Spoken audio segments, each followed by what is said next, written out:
এমন ন্যাড়া রাজকুমারীকে দেখে সবাই হাসাহাসি করে, কটু কথা বলে।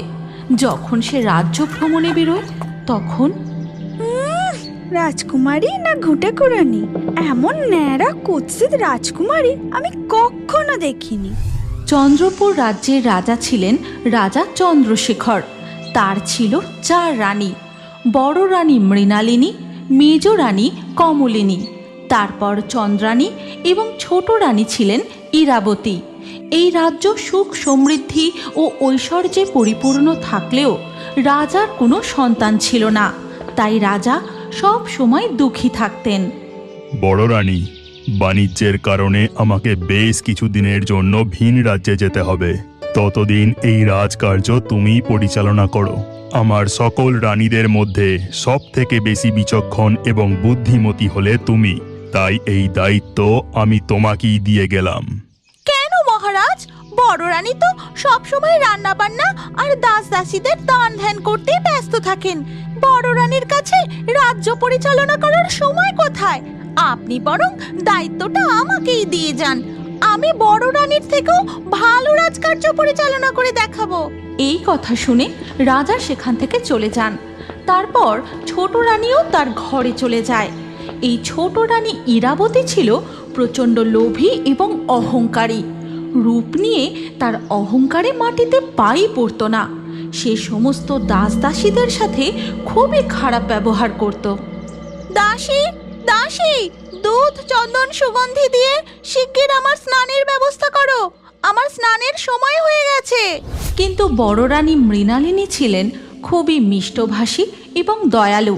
তার এই সুন্দর স্বভাবের জন্য প্রাসাদের সব দাস দাসী তাকে খুব শ্রদ্ধা করত। এমনকি বাকি 2 রানীও তার কথা মেনে চলত। তিনিও বাকি 2 রানীকে খুবই স্নেহ করতেন। এমনই একদিন সকালে কমলিনী, চন্দ্রানী, ইরাবতী, চলো আমরা সবাই মিলে একটু প্রাসাদের বাগানের দিকে যাই। মালি নতুন কিছু ফুলের চারা বসিয়েছে। এরপর 4 রানী মিলে যখন বাগানে ঘোরাফেরা করছিল তখন এক ভিক্ষুক এসে, ও মায়েরা, আমাকে কিছু খেতে দেবে গো। 2 দিন হয়ে গেল কিচ্ছুটি খাইনি, দুটো খেতে দাও না মা। এই তুমি কে? তোমার সাহস তো কম নয়, একেবারে বাগানের ভেতর ঢুকে এসেছো। এক্ষুনি বেরিয়ে যাও, বেরিয়ে যাও বলছি। পাহারাদার, কোথায় তোমরা? এক্ষুনি একে প্রাসাদের বাইরে বার করে দাও। আহা ছোট, থাক না, বেচারা 2 দিন কিছু খেতে পায়নি। ওনাকে পেট ভরে আগে কিছু খেতে দিই, তারপর না হয়। এই বলে বড় রানী থালা ভর্তি খাবার সাজিয়ে এনে সেই ভিক্ষুককে পেট ভরে খাওয়ায়। ভিক্ষুকটিও তৃপ্তি করে খাবার পর বলে, আহা, কতদিন পর এমন তৃপ্তি করে খেলাম মা। তুমি খুব দয়ালু, কিন্তু তোমাকে দেখে এমন দুঃখী লাগছে কেন মা? আমাদের সব সুখ থাকলেও ভগবান আমাদের মা হওয়ার সুখ দেননি। আমরা 4 রানী কেউই সন্তান লাভ করতে পারিনি। এই রাজ্যের কোনো উত্তরাধিকারী নেই বাবা। এই শুনে ভিক্ষুকটি তার ঝোলা থেকে একটি আপেল বার করে বলে, চিন্তা করো না মা, এই ফল তোমরা 4 রানী ভাগ করে খেও। দেখো, তোমাদের মধ্যে যে সব থেকে পুণ্যবতী সে আগে মা হবার সুখ লাভ করবে। আপনি সত্যি বলছেন বাবা?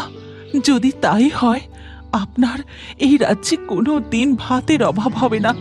আপনি সারা জীবন দুধে ভাতে থাকবেন। এরপর ভিক্ষুকটি সেখান থেকে চলে যায়।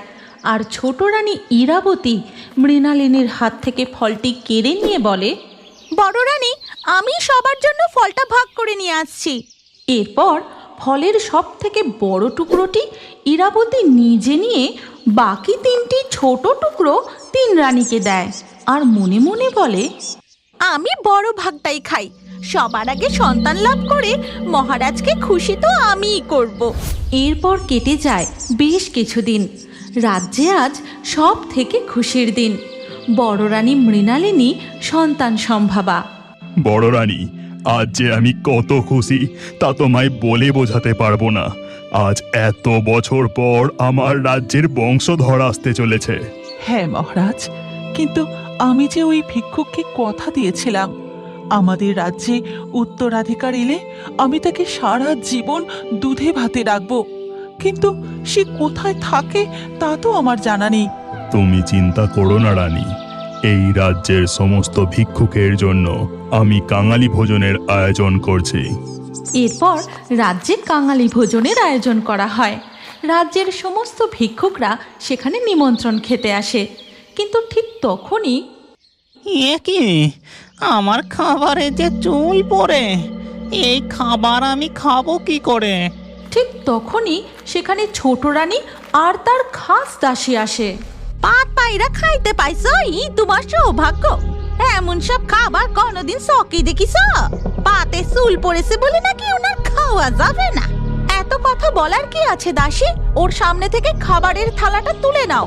ইরাবতীর কথা মতো দাসী ওই অভুক্ত ভিক্ষুকের সামনে থেকে খাবারের থালাটা তুলে নেয়।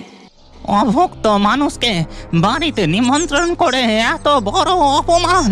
আমি অভিশাপ দিচ্ছি, এই রাজ্যে যে উত্তরাধিকার আসবে সে কেশিন হয়ে জন্মগ্রহণ করবে, দেখে নিস। এরপর কেটে যায় বেশ কিছু মাস। বড় রানী আজ একটি ছোট্ট ফুটফুটে কন্যার জন্ম দিয়েছেন। রাজ্যের সকলে আজ খুব খুশি, কিন্তু